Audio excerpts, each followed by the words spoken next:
Simula high school, nagsilbi na daw sandigan sa pag-aaral ng 19 na taong gulang na si Rowena Torres ang scholarship assistance mula sa isang kongresista sa kanilang lugar.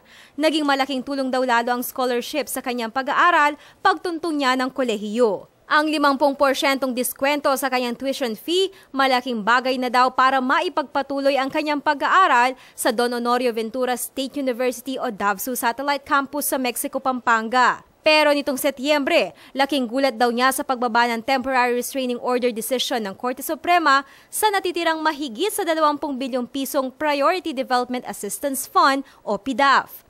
Kasunod daw kasi nito ang abiso na hindi na maibibigay ang pangakong ayuda sa pag-aaral niya mula sa PDAF ng isang politiko. Pinoproblema nga po ng mga magulang ko yung pambayad po sa tuition namin kasi malapit na nga po yung exam. Kasi yung policy po sa school namin is no clearance, no exam. Imbis na sa baon mapupunta sa tuition fee na naman. Ngayon po, ang ginagawa na lang, hanap na lang po ng mauutangan kasi naman po sa matigil ako ngayong SEM, sayang naman po kasi magpa-finals na. Ganito rin ang problema ngayon ni Harold Dizon ng San Antonio, Arayat, Pampanga, isang civil engineering student ng Davsu. Lahat talaga apektado lalo yung mga estudyante, namumblema sa pambayad. Tapos nagsabay pa yung bayad namin sa first SEM sa second SEM. Kaya may utang pa ako niyan sa first SEM na 5,000, tapos problemado pa ako sa second SEM. Kaya yun ang pinoproblema namin ngayon. Halos lahat kami sa Davsu, yun po yung pinoproblema. Posible daw na matigil pa siya sa pag-aaral kung magpapatuloy ang kawalan ng scholarship mula sa PDAF. Maghanap mo ng pambayad, tapos stop na lang muna trabaho para makapag-ipon, susunod, pasok na ulit.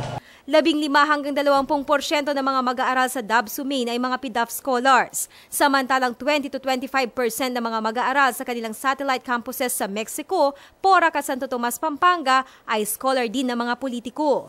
Isang Davsu sa mga state universities sa rehiyon na maituturing na pangunahing benepisyaryo ng PDAF mula sa mga politiko. Dito pa lamang sa main campus ng Davsu sa Bacolor, Pampanga, umaabot na sa 3,462 ang mga tinatawag na PDAF scholars. Kaya naman malaking epekto daw dito sa universidad at sa mga mag-aaral ang inilabas sa TRO ng Korte Suprema na pumipigil sa pagpapalabas ng PDAF sa mga pangunahing serbisyo sa mga mamamayan. Ayon kay Dr. Enrique Baking, presidente ng Davsu, dama daw ng kanilang mga mag-aaral ang epekto ng pagkakapigil sa pag-release ng PDAF. Hanggang sa ngayon daw ay wala pang malinaw na abiso sa kanila patungkol sa naturang pondo. Last budget hearing namin sa Congress, no? Parang naiintindihan ko na gustong ipakban muna sa HCDF ng Commission on Higher Education yung mga scholars, no? Para na sa ganon hindi naman mabitin yung mga bata.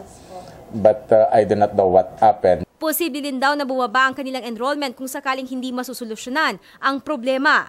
Upang makatulong naman sa mga mag-aaral, hindi na muna daw ipapatupad ng Davsu ang no permit no exam policy ng paaralan. Ina-allow namin to take the examination, no? Kahit may utang. They are allowed, no? Nobody will be barred from taking the final examination. Kahit may utang yan, come second semester, gusto pa mag-enroll, kahit magkano lang ang babayaran, pinapa-enroll ko, pinapatanggap ko. Anong magawa mo kung wala silang talagang pera? Umaasa din si Baki na mapapabilis na ang pagdidesisyon ng pamahalaan sa pondong laan sa mga scholarship grants. Mensahe naman ng mga mag-aaral sa pamahalaan, sana na kahit na hindi na dumadaan sa mga kongresista o politiko yung pork barrel, sana yung mga katulad po ng scholarship, sana dumaretso na lang po sa mga school para din po hindi na po kami mahirapan sa pag-aaral namin. Ako si Aislinn David, Alerto Alisto sa Pagbabalita.